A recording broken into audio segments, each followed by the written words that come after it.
Welcome to Planet Towers, the series where me and you coasters are attempting to recreate all of Alton Towers resorts on Planet Coaster 2. In the last video, we created Tower Street, Mutiny Bay, and included putting the first ride in, which was Marauder's Mayhem. In this video, we finish off Mutiny Bay and start to create areas of Wickerman, such as the layout and the pre-show.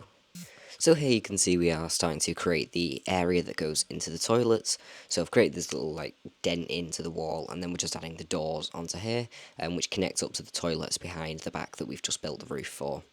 And then now we're going to be moving on to the little courtyard area in the middle. So you can see I'm using this beam, fence pole type thing, and then we're going to look for the roof. Now this is actually like a cloth roof, but we don't really have them in Planet Coaster, so we're going to sort of upgrade it to like a tile roof. So you can see here I'm just using the roof pieces to try and create a shape. I did get slightly wrong, so just to adjust it a bit, and then yeah, just using these to build up this sort of canopy area here.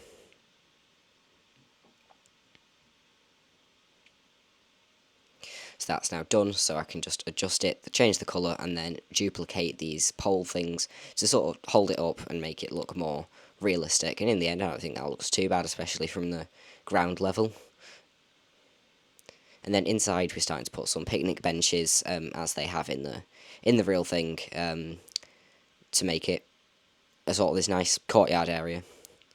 Now, next we're going to be working on a game stall over in Mutiny Bay, and now this is one of where you can drive a pirate ship. This still needs some work done into it, but just sort of did the basics here by creating the frame, adding the water in, and tried to scale down a pirate ship off the Frontier Workplace, but they're not workplace, Frontier Workshop, but they didn't scale small enough just because certain pieces don't scale, etc. And then here I'm just adding the pirate ship sign onto it, using a sign that we made earlier on. And then next we are adding some details to this, so I've just got some bits of rope and stuff. I'm going to try and add more details to this because it looks quite too modern for the area, it's a lot more like weathered the wood and stuff, so we might try and add some decals, etc. to that. Next, we need to make heave-ho. Now, the game itself does not include a Zamperla rocking tug as such, which is the type of ride that it is. However, there is a fairly accurate sort of recreation on the Frontier Workshop, so although it won't be functional, we are going to just use that. But here I'm creating this sort of wooden frame that goes around it, just using some jetty pieces, I think they are, and then just adding some extras on top to sort of look like some messy cross braces. And then I duplicate this and we import the ride. I can see I didn't get all the sizing exactly right, so I sort of messed around with that a bit, including getting rid of the top of the boat. And okay, then onto the Wickerman pre-show then. So for this bit, I was actually able to use UCoaster's PC, so thank you very much, because it's a lot better than my potato laptop that's running the rest of it. So for this, it's like a wicker walls on the inside, but there isn't really any wicker in the game. So I'm just using them same jetty pieces that we've used for Big Bob and Heave-Ho that you saw earlier, and I'm just sort of pointing them around. Obviously it looks a little bit repetitive, but then I can add the extra details on top, and a lot of it's going to be covered up by different bits of scenery and stuff anyway, so here you can see I'm just starting to slope them up to sort of create that sort of dome at the top that it has. So here I'm just moving some of the walls around, and then yeah, a lot of it's just copy and pasting, continuing to make this shape. And then I also then had to try and figure out the lighting for it, so here I'm just using these spotlights. I end up changing these around a lot later on just to try and figure out what looks the best. Yeah, because annoyingly you can't change the intensity, so yeah. So here I am just copying stuff over to create these walls here, and then just starting to do the roof. I was going to do it like this, but then I think I ended up just doing it flat in the end, because it was taking too long. And then here you can see I have put it to night so I can start to see it. And then here I'm creating these rocks that go around the outside. Now these have those little patterns in them as well, so I'll put them in a minute. So here you can see I'm just made an arrangement of rocks. I did later realise that Planet Coaster already has a piece that's the exact same. And then here for some reason I'm stacking loads of lights together to make it brighter, even though it doesn't change the brightness. Here I'm putting an axe on the wall because they have pickaxes and stuff. It looks slightly sort of out of place, but oh well. And then here, I don't even know what I'm searching for. Oh yeah, the rock things. So I was saying about those patterns that like glow at the end. So now that we've had the room, I wanted to sort of add some obviously details in the actual pre-show itself to it. So I got these sort of drape curtain things and then hung them up to sort of create these like, you know, curtains that they actually have. And these like slide over to be like the projection surface as well. Now with this pre-show, at least for now, we are not going to make it like a functioning sequence, just because at the minute the game doesn't really have the pieces we'd need, but we are hopefully getting them in newer updates, including like the image billboards, and I'm hoping video billboards as well. That's going to make our life a lot easier. So here I'm just messing around with the lighting. Annoyingly, you can't change like the intensity of the lighting, so the only way to make it brighter or darker is to like move it up and down, but still that the light engine isn't great in my opinion. But here we can see we've added these sort of curtains in, and now next we have to try and make the big bob, like not big, well yeah, the Wickerman structure. And obviously this in the actual thing is like projection mapping, so it's got like a white frame that it's then projected onto. Here I've just sort of used some shapes for now. We'll probably replace this once we get the image panels. Here it sort of looks like a wicker dog, or should we call it a wicker wolf?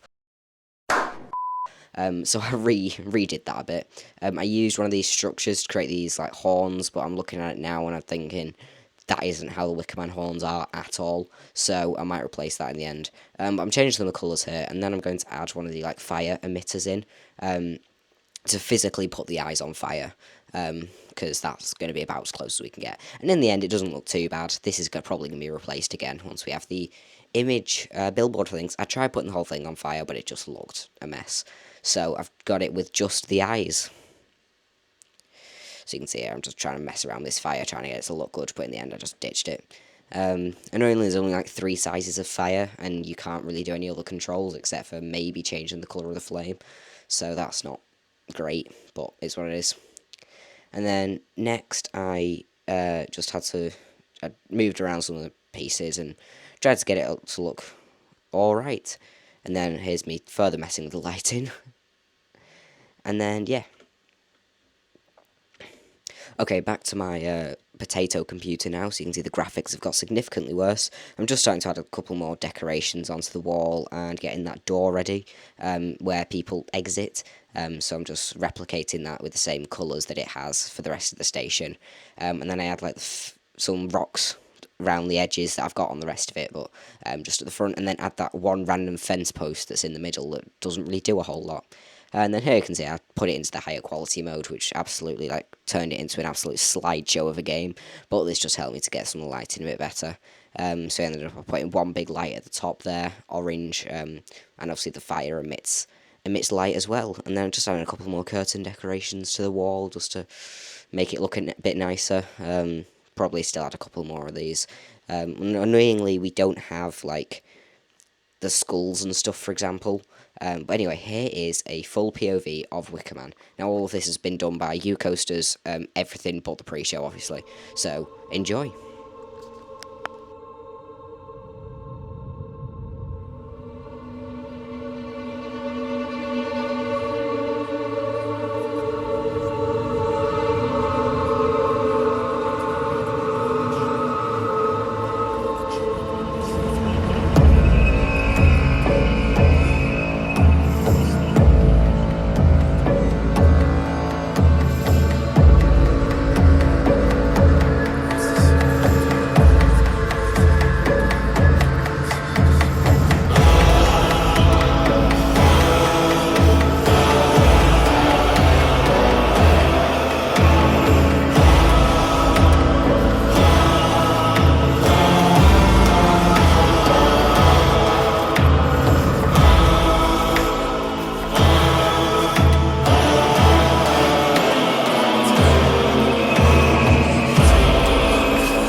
So yeah, massive credit to U-Coasters there for that, because he's done a phenomenal job with it.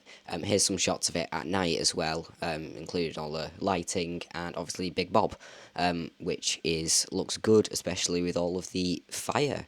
So yeah, thank you all very much for watching. In the next video, we'll be finishing off Wickerman and probably moving on to the next sort of area. You know, we've done Tower Street, Mutiny Bay, and now Wickerman, so probably moving on to CBeebies Land and Spinball Wizard area next. So yeah, stay tuned for that. If you have any suggestions or thoughts, leave them in the comments. See you later. Goodbye.